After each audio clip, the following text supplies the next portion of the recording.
Jebediah Kerman, aka Jebediah Kerman Thrillmaster Extreme, has a need for speed.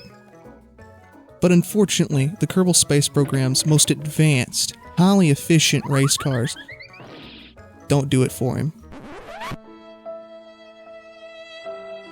So I began work on the fastest possible vehicle for Jeb. The rules here are it has to stay on the runway and it has to stay on the ground. So it can't go past the runway and it has to keep on the ground. It can't fly at any point during the race. It's kind of like a dragster, basically.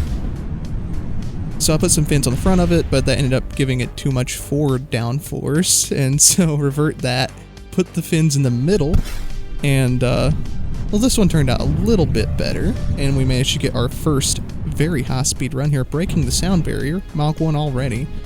If you're wondering what the engines are on this is 8 vector engines kind of clipped into each other, so... And we're going to revert that and keep working on it, because I think we can do better. I start out by widening the wheelbase with the little electric ruggedized wheels there, and then giving some fake axles to it. And I was messing around with the springs, and that happened. So this one's a little bit better, but bouncy, very, very bouncy, and ended pretty quickly. So I see we need some vertical stabilizers to help with the yawing back and forth, which this worked surprisingly well. But I just don't think the wheels are cutting it with this. They tend to break. They tend to like come off. The springs aren't really that strong. So I got the biggest landing gear and put those on instead. This is going to look a little bit strange at first, but it works a lot better, as you'll see. So this is our first real speed run. This is like topping this craft out, really. And after this, it's really just going to be like nitpicking those last few meters per second out of it. We went 597 meters per second, and that's over 1,300 miles per hour. So almost Mach 2. But Jeb could not live over that.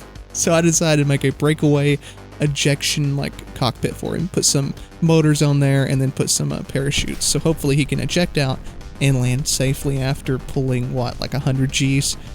So not really safe by any stretch of the means.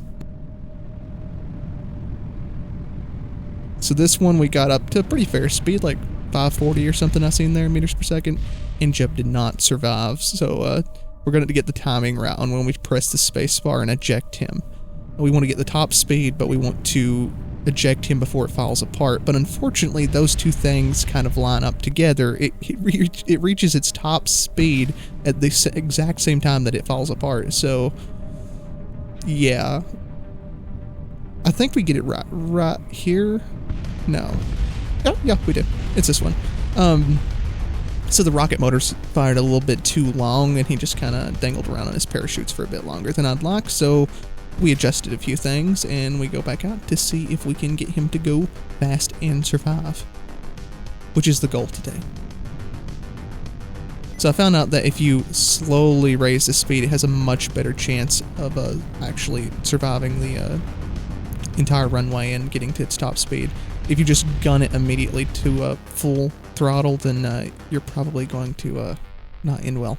We added some drogue chutes on it there, and now we're testing it again. The drogue chutes are to help him slow down, because I actually had one of those tests. The parachutes got ripped off because he was going too fast. And almost kind of survived. This one, though. This one. This is the fastest that I got the entire day of testing this. And we got up to a whopping speed here. I think the peak on that was 619 meters per second, or 1,385 miles per hour. That's 1,385 miles per hour on that run, but he didn't survive. So I redid it with a little Jeb cam there, and he managed to survive almost as fast, and you'll see the specs here in a minute. It's pretty wild. So he's absolutely happy after that experience. I think we managed to satisfy him. He looks scared for a split second if you run it back there, but I think he's happy. I mean, he's driving around his little bug. We managed to go 596 meters per second, or 1,322 miles per hour, and have Jeb survive. He pulled 56 Gs. So, wow. If you like this video, check out my other videos of me messing around in Kerbal Space Program, and maybe subscribe to the channel.